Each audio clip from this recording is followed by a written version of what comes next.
Salut, salut! Bienvenue sur le podcast Autrement. Aujourd'hui, je te jase de pourquoi c'est essentiel d'être bien entouré. Et dans cet épisode-là, je vais te parler autant de ta vie personnelle que de ta vie professionnelle. Donc, pourquoi j'ai envie de te parler de ça aujourd'hui? Pour deux raisons. Parce que c'est un sujet qui est venu dans ma rencontre de coaching ce matin avec la gang de mon programme Propulsion. Et aussi, parce que, janvier, nouvelles habitudes. Moi, je dis pas que j'ai des nouvelles résolutions. J'essaie chaque année d'augmenter mes standards. J'appelle ça comme ça. Donc, qu'est-ce que je veux dans la vie? Qu'est-ce que je veux comme balise, comme limite, mais aussi comme standard? Et j'ai des standards qui sont de plus en plus élevés en lien avec mes habitudes de vie, des saines habitudes de vie. J'en ai déjà parlé sur le podcast dans les premiers épisodes. Mais en fait, encore une fois, j'ai fait le bilan de mon année comme toujours. Et j'en suis venue à des nouveaux objectifs pour l'année 2025. Et là-dedans, vient aussi des objectifs en lien avec ma santé, en lien avec mes habitudes de vie pour être en meilleure santé. Donc, pourquoi je passe par là pour cet épisode-là, c'est que j'ai réalisé en fait que pour réussir à intégrer des bonnes habitudes de vie, des habitudes de vie saines, c'est beaucoup plus facile si mon conjoint et mes enfants sont aussi, je vais dire, collaborent, participent, sont impliqués, sont motivés. Donc, je donne des exemples très concrets de ça, donc par rapport aux habitudes de vie plus au niveau personnel, puis pourquoi c'est important de s'entourer des bonnes personnes pour ces habitudes de vie-là, c'est que, par exemple, dans mes nouvelles habitudes de vie, je veux encore m'alimenter, je veux m'alimenter de manière encore plus saine. OK? Il y a déjà des choses que j'ai mis en place dans mon alimentation pour prendre soin de mon corps, pour prendre soin de ma santé. Et maintenant, j'ai décidé que je voulais encore augmenter ça d'une coche, comme je dirais bien. Mais pour faire ça, c'est sûr que c'est beaucoup plus facile si mon conjoint, mon mari, est dans la même optique que moi, la même vision que moi par rapport à ça. Donc, si par exemple, moi, je décide de vouloir bien m'alimenter, de limiter l'alcool, par exemple, ma consommation d'alcool, de manger moins de sucre raffiné, dans mon cas, je vais essayer de boire moins de café. Je vais pas le couper complètement parce que j'aime ça, boire du café, mais je sais que c'est pas bon pour mes hormones, entre autres. Donc, je vais essayer de limiter ma consommation de café, remplacer ça par du thé matcha, etc. Donc, il y a plein de choses que je vais mettre en place. Pour moi, c'est plus facile, OK? C'est plus motivant, c'est plus encourageant si mon conjoint est à la même place que moi dans tout ça. Pas nécessairement qu'il ait les mêmes habitudes que moi, c'est pas ça le point, on n'a pas chacun ses défis, mais que qui va pas, si par exemple, moi je décide de pas boire un café, puis il sait que j'essaie de pas en boire, c'est sûr que s'il me propose un café tous les matins, comme il faisait avant, c'est sûr que c'est plus difficile pour moi, OK, que je dois dire non, alors que si, il fait ses choses, il boit son café de son côté, même s'il prépare mon thé matcha pour moi, au lieu de me faire un café, c'est sûr que ça m'encourage dans mes habitudes, OK? Puis là, j'ai la chance d'avoir un conjoint, un mari qui... avec lequel on partage ces valeurs-là, puis on est sur la même longueur d'onde, au même titre que les entraînements. Donc, maintenant, je vais m'entraîner idéalement tous les jours, bouger mon corps tous les jours, que ça soit un entraînement à plus haute intensité, que ça soit un yoga, que ça soit de la marche, mais je veux m'entraîner tous les jours. J'ai libéré du temps dans mon horaire pour faire ça. C'est sûr que ça va demander un réajustement au niveau de nos habitudes de vie, de notre routine matinale. Si moi, je prends du temps le matin pour m'entraîner, ça modifie un petit peu nos habitudes de vie, ça modifie un petit peu notre routine matinale pour toute la famille. Donc, si j'ai une famille qui me supporte là-dedans, qui savent que c'est important pour moi de prendre soin de ma santé, qu'après ça, je vais être en meilleur état, je vais être plus énergique, je vais être plus patiente, etc., puis que les gens comprennent ça autour de moi, c'est beaucoup plus facile d'implémenter ces habitudes-là de vie. Puis là, comme je vous dis, moi, j'ai la chance d'avoir mes proches, en fait, qui sont un petit peu sur cette même longueur d'onde-là, nos enfants qu'on essaie d'amener vers ça aussi, vers bouger notre corps, prendre soin de soi, manger mieux, etc. Et qui nous voient faire, qui nous voient nous entraîner, qui nous voient faire attention, qui nous voient bien manger pour déjeuner, par exemple, tout ça. C'est sûr que ça a un impact aussi sur mes enfants. Mes enfants comprennent bien ça et sont compréhensives. Mes filles, des fois, sont comme « Ah, maman, tu fais ton yoga ce matin? » Je suis comme « Ah oui, tu sais, en ce moment, je fais mon yoga. Donc, je suis pas avec vous là parce que je prends soin de ma santé. » Fait que, il y a une certaine compréhension qui s'instaure.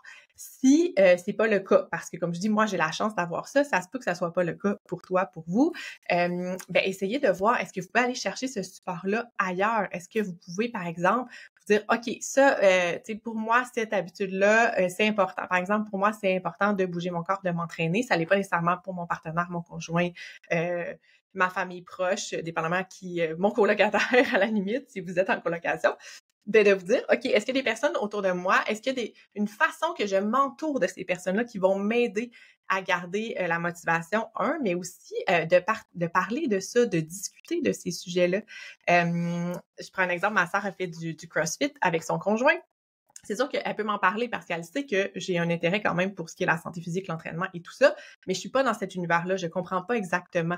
Mais là, elle a son conjoint à qui en parler. Mais si elle avait pas son conjoint à qui en parler, ben peut-être qu'elle aurait une amie dans son cours de CrossFit ou dans son gym de CrossFit avec qui elle pourrait discuter, échanger, parler de ça, se motiver. Ah, ça c'était facile, ça c'était difficile, ce que j'ai fait la semaine passée. Hey, je me suis entraînée à la maison, regarde ce qui s'est passé. Fait que tout ça, c'est important. Puis là, je vous parle d'habitude de vie saine, mais ça peut être pour différentes choses dans votre vie. Ça peut être pour une passion, ça peut être pour un passe-temps, ça peut être que vous voulez mettre de l'avant, vous voulez être créatif, vous voulez faire de l'art. Bien, c'est sûr que si c'est pas quelque chose qui est partagé avec vos proches, est-ce que vous pouvez trouver des personnes qui partagent cette passion-là, qui partagent cet intérêt-là, puis avec qui vous pouvez en discuter, en jaser, vous motiver, etc. Donc, tout ça. Fait que regardez si c'est pas dans votre noyau très proche, comment vous pouvez aller chercher ce support-là de manière un petit peu plus large pour vous aider avec tout ça. Donc, ça.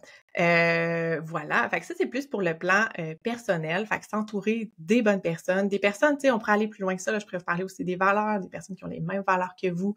Tu sais, j'ai des amis proches que au niveau de nos valeurs communes, clairement, il y a la famille. Donc, quand on se voit, oui, des fois, on va se voir tout seul entre amis, mais tu sais, ça arrive souvent, on a fait un brunch dans la période des fêtes avec tous les enfants. Donc, puis tous les enfants jouent ensemble. Ça devient un petit peu l'apocalypse, on va dire ça, dans la maison où est-ce qu'on est, parce qu'on est plus d'enfants que de parents quand on se rassemble. Donc, il y a beaucoup d'enfants, tous les enfants jouent ensemble.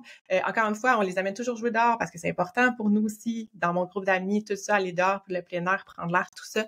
On amène les enfants dehors. Il n'y a pas de... C'est ça, c'est tous les enfants, peu importe le type d'âge, on prend soin des plus petits, les plus vieux surveillent les plus jeunes, etc. Il y a comme un esprit de communauté parce que la famille est importante pour toutes ces personnes-là de qui je suis entourée. Donc voilà. Sinon, autre point, sur le plan plus professionnel, essayez de vous entourer de personnes qui vous tirent vers le haut. OK? Des personnes qui vous apprennent des choses, qui vous motivent, qui ont vécu des choses auxquelles vous aspirez. OK? Donc, s'entourer de personnes, c'est ça, qui vous amènent plus haut, qui vous tirent vers le haut, qui sont des exemples, des modèles pour vous, c'est hyper important. OK? Puis, une des choses que j'ai apprises à faire au fil du temps, c'est de me placer dans des situations où je suis entourée de personnes qui sont rendues plus loin. Puis là, je dis rendues plus loin, vous savez que, si vous me suivez un petit peu, que je vois pas nécessairement l'entrepreneuriat comme quelque chose qui a une fin, mais vraiment comme un ensemble dans lequel on va évoluer. C'est pas j'étais là, je dois me rendre là, voici toutes les étapes. C'est comment est-ce que j'évolue, comment est-ce que je grandis dans ça, comment est-ce que je joue dans ce jeu-là d'entrepreneuriat, puis que je développe des compétences, des connaissances, etc. Mais reste qu'il y a des personnes quand même qui ont plus d'expérience que moi, il y a des personnes qui ont plus de vécu que moi, qui ont fait plus d'erreurs que moi, qui ont appris de ces erreurs-là, qui ont plus de revenus que moi, qui ont plus de crédibilité, de notoriété, de visibilité, etc. Puis, un des pièges quand on est entrepreneur ou quand on débute ou tout ça, c'est de se dire, OK, j'ai pas ma place avec ces personnes-là. Ces personnes-là sont rendues trop loin, trop avancées. OK? On a cette vision-là que les personnes qui sont plus, c'est ça, qui sont rendues peut-être plus loin, ils veulent pas nous voir là. OK? Ou on a l'impression qu'on n'est pas assez bon. Hein, le sentiment, cette peur-là d'être pas assez, qu'on va se faire juger parce que nous, on n'a pas tant de revenus ou on n'a pas tant d'abonnés ou tant de clients ou, tu sais, ça roule pas aussi bien notre affaire ou on est tout seul encore, on n'a pas une équipe derrière nous, etc. Puis ça, c'est quelque chose là qu'il faut vraiment, vraiment, vraiment essayer de déconstruire. Cette peur-là de pas être à sa place, de pas fit in, OK? De pas appartenir à ce groupe-là, à ces personnes-là, à des cercles, ça peut être d'entrepreneurs, ça peut être d'autres professionnels, etc. Parce que ça, c'est une peur qui nous limite vraiment, vraiment beaucoup dans notre évolution, dans notre croissance, dans notre développement. Parce que plus on va être entouré de personnes, justement, qui ont de l'expérience, plus on va apprendre de ces personnes-là. Plus ça va nous aider à évoluer, à grandir. Mais pour être capable de faire ça, il faut accepter qu'on est à notre place, qu'on a notre place, que les gens, ils vont pas nécessairement nous juger, ils vont pas nous regarder nécessairement de haut non plus. Puis, faut avoir cette confiance-là en nous. Okay? Puis ça, c'est quelque chose que j'ai appris dans les dernières années, de me dire j'ai ma place, j'ai une grande valeur personnelle, peu importe les gens qui m'entourent, qu'est-ce qu'ils ont fait. Moi, personnellement, j'ai une grande valeur. Mes idées sont bonnes, mes idées méritent d'être écoutées, d'être partagées. Oui, je vais faire des erreurs. Oui, je me suis plantée dans le passé. J'ai appris de ça. Oui, il y a plein de connaissances que j'ai pas, de choses que je vais développer, acquérir au fil du temps, mais c'est correct. Puis, j'ai appris à être fière de la version de moi que je suis maintenant, de celle que j'étais aussi, de celle que j'étais, de tout ce que j'ai appris, je suis fière de ça. Je suis fière de où j'en suis maintenant, où je suis rendue, avec toutes ces années, avec tout ce que j'ai, tout le travail que j'ai fait, toutes les réflexions que j'ai fait, toute l'expérience que j'ai gagnée. Je suis très fière d'être où je suis et je suis très fière de la personne que je vais devenir parce que je le sais que je vais devenir encore mieux, encore plus évoluer, une meilleure version de moi, etc. Donc, quand on part avec cette fierté-là, cette confiance-là de dire, OK, même si je suis pas nécessairement à la même place, en gros guillemets, je peux être ici, je peux m'entourer de ces personnes-là. Et ça, c'est hyper, hyper, hyper important. Puis si vous pouvez repartir avec ça aujourd'hui, ça va vous aider beaucoup. Donc, on arrête de se comparer, de se sentir petit, petite, passé, puis on va s'entourer de personnes qui vont vraiment nous tirer par le haut. Parce que c'est inconfortable. Ça peut être inconfortable au début, mais c'est ça qui va vraiment te permettre de croître, d'évoluer, d'apprendre, de grandir, etc. Puis l'autre chose par rapport à tout ce qui est de s'entourer des bonnes personnes, hein, pourquoi c'est important de s'entourer des bonnes personnes, c'est que on va se créer des relations. Et les relations, c'est hyper important et hyper précieux pour plein d'aspects. OK? Tant sur le plan personnel, avoir des personnes à qui, justement, jaser, discuter, qui vivent la même chose que nous.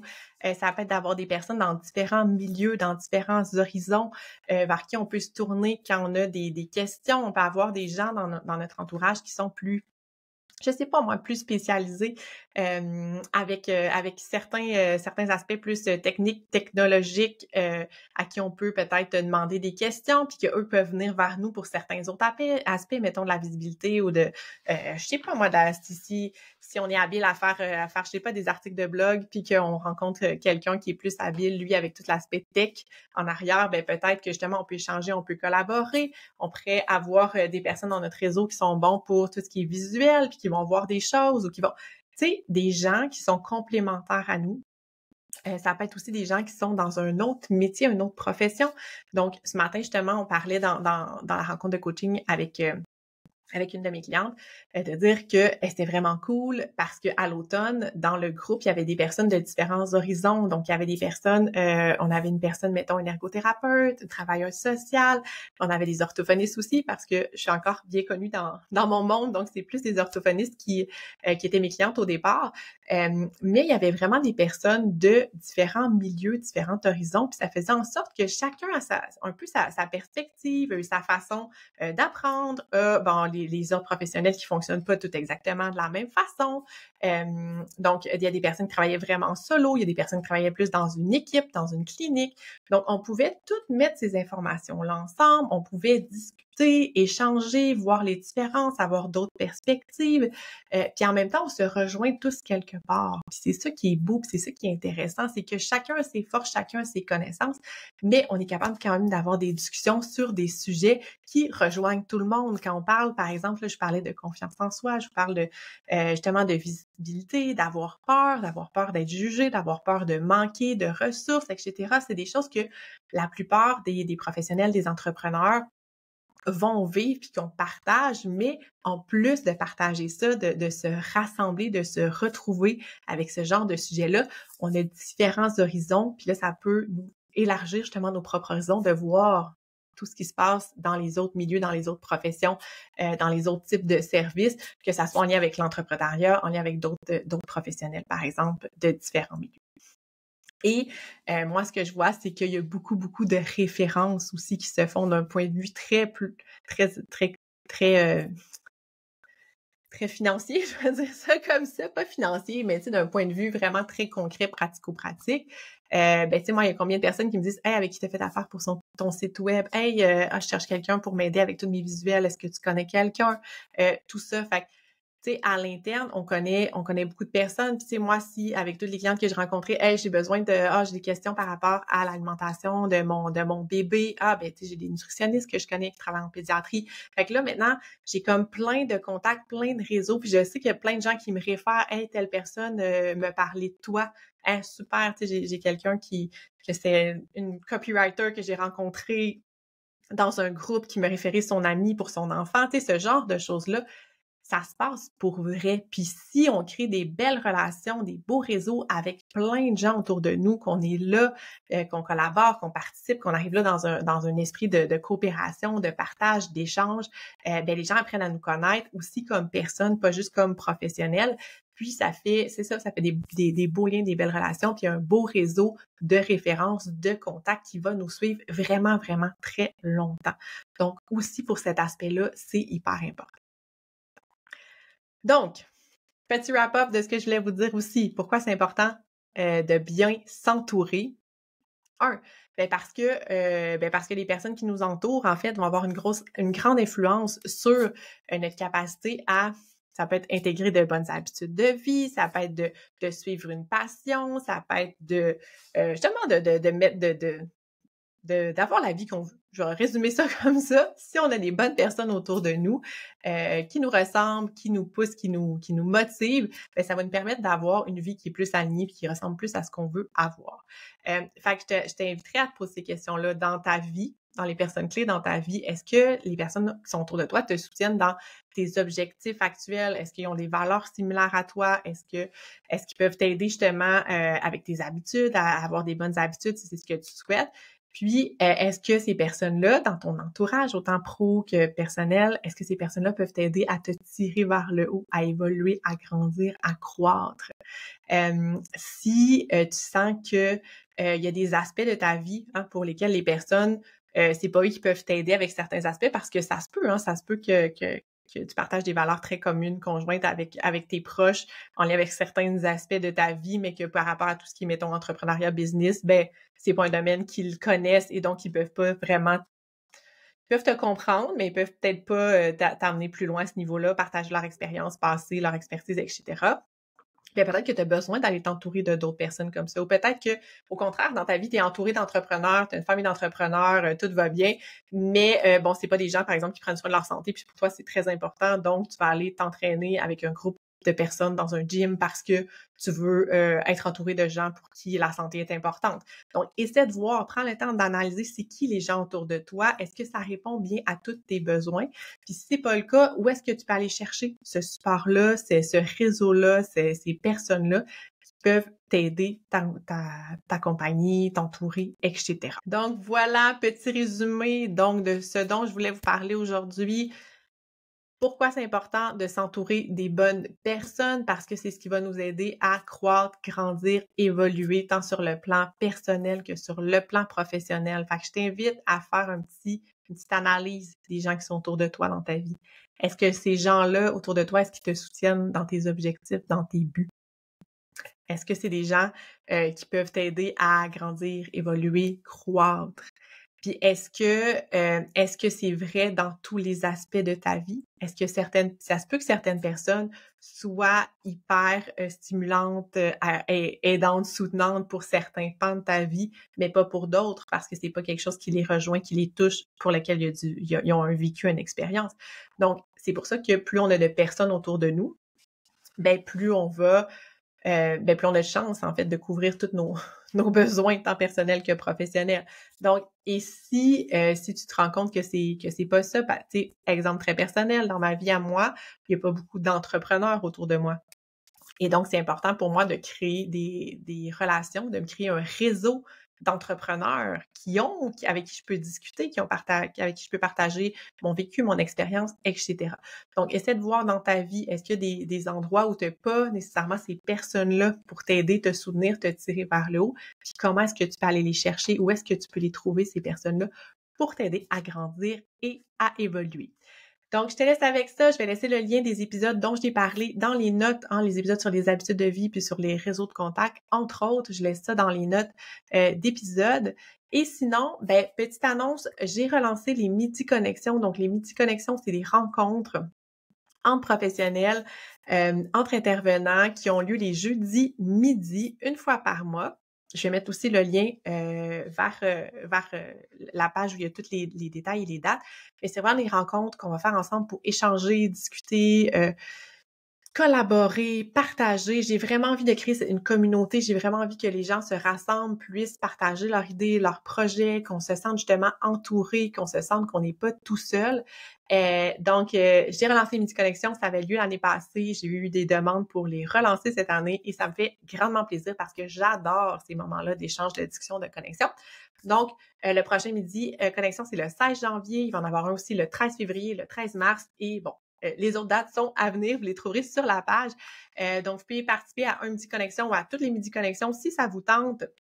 Et pour chaque Midi Connexion, je vais avoir un petit moment où je vais jaser au début. Je vais partager des informations, du contenu. Le premier, ça va être en lien avec la planification stratégique en janvier. Et en février, je vais vous parler de la visibilité, de comment être plus visible comme professionnel. Donc, c'est les 2 premiers sujets. Puis les autres, je vais vous les dire dans les mois à venir. Donc voilà, je vous souhaite une excellente journée, une excellente semaine et on se retrouve la semaine prochaine.